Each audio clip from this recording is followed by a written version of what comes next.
So this is first chapter Friday. Today I brought a series paperback. It's called VIP, Very Important People. This is number 2 of series. Okay. The title is, or this person's name is Latimer. Okay. And author is Denise Patrick. Illustrator is Daniel Duncan, and publisher is Harper. Yeah. And I'll show you this title page. Okay. And more illustrations here. Okay. And today I'm going to include prologue because this is very important to understand Latimer. Okay, prologue. Young Latimer looked at his note, then at a drawing on his desk. It had to be perfect. He knew he was very good at making detailed drawings for engineers and scientists. Would the man who hired him agree? He picked up his ruler to check his measurements once more. He was tired because he'd already worked a full day, but he was excited too.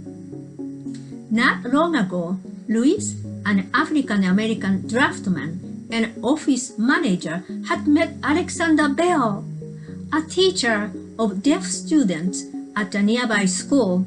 They are almost the same age, and they are both inventors in their spare time. And Bell had heard about Latimer's drawing talent, and he needed it.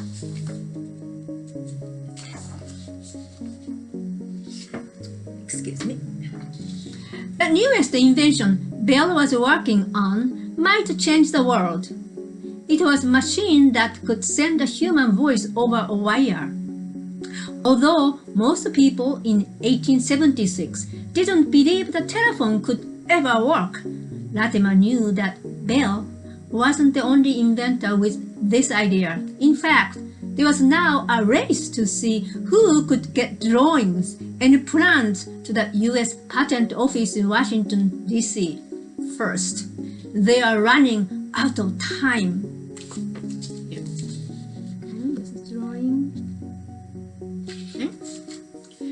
The clock ticked past 10 as Louis waited for Bell to arrive. If Bell approved the drawings, they'd be rushed to his lawyer and then to the patent office. Who would win the right to make telephones in America? Would it be Alexander Graham Bell or the other inventor the newspapers talked about, Thomas Edison? And what would any of it mean for the future of Louis Howard Latimer, scientist, inventor, a poet, artist, and son of escaped slaves?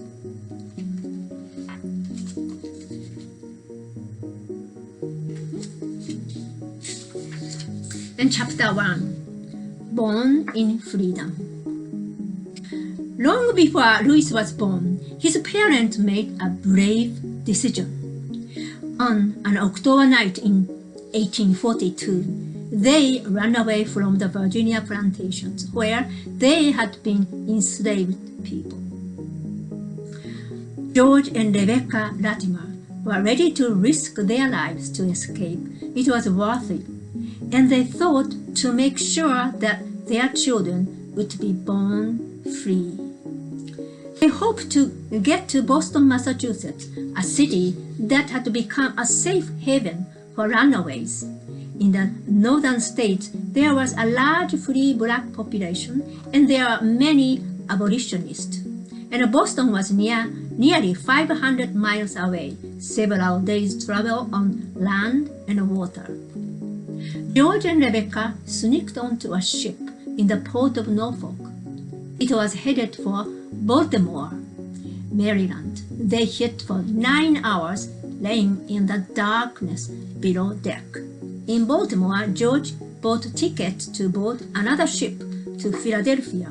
For that part of the journey, he was able to disguise himself as a white gentleman. Because he was very light-skinned, Rebecca pretended to be his servant. Finally, after almost 4 days on the run, they arrived in Boston, but their dream of freedom quickly turned into a nightmare.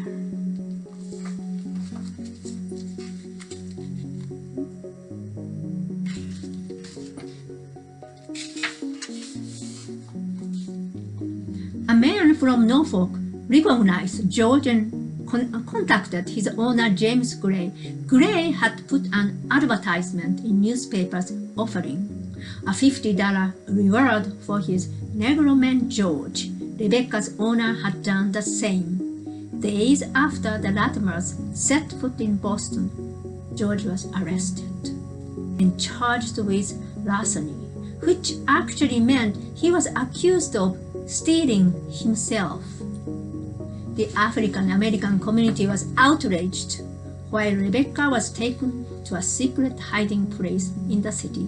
Almost 300 black men surrounded the courthouse when George was held, demanding that the authorities not release him to Gray. Well-known abolitionist William Lloyd Garrison came to George's defense. Another group, calling itself Latimer Committee, even started a newspaper to report news about the case, the Latimer Journal and North Star. Frederick Douglass, who had escaped slavery himself and become a powerful speaker against the institution, got involved.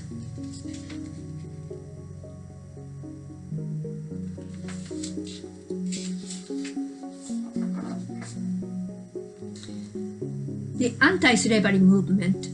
The first enslaved Africans were brought to America in 1619. By the late 1700s, many Americans felt slavery was wrong and should be abolished or ended for good. Abolitionists spoke out against slavery in books and newspapers. They traveled across the country and around the world, giving speeches. The abolitionist movement included Northerners and Southerners, men and women, black and white people. There was a strong anti-slavery community in the Boston area, and at the same time, Latimers arrived. The New England Anti-Slavery Society had both black and white members. Many citizens began to demand new Massachusetts laws to protect runaway enslaved people. While George was being held in jail, James Gray came to town demanding the return of his property. The Latimer Journal and North Star reported every bit of news to the public. After Gray went to the jail to try to get George to go back to Virginia with him, an editor interviewed George. "I would rather die than go back," George told him. Gray was surprised by the way people in Massachusetts supported the Latimers. As politicians worked to change the law, Gray decided to sell George for $400. Free African Americans and local abolitionists came up with the money. On November 17, 1842, a judge released George from jail and freed him from slavery. Meanwhile, more than 60,000 people in Massachusetts added their names to a petition that abolitionists sent to their state government, asking them to ban the capture or arrest of fugitive slaves. The Latimer case changed Massachusetts law and became an example for similar court fights that followed. In March of 1843, state officials passed the Personal Liberty Act. Massachusetts had decided that no person could be captured as someone else's property, and that every person had right to be free. George and Rebecca Latimer were now able to start their new life. Soon they became parents. For the first time, they called their baby boy George after his father. A few years later, a daughter, Margaret, and another son, William, were born. Finally came Louis. Okay.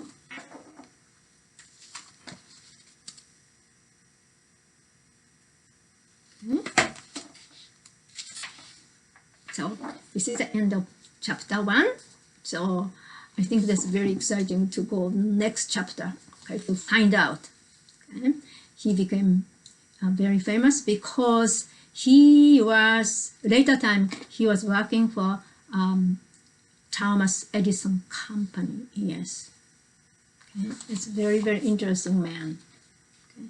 Very brilliant man. Okay. So I hope you continue to read it. Okay.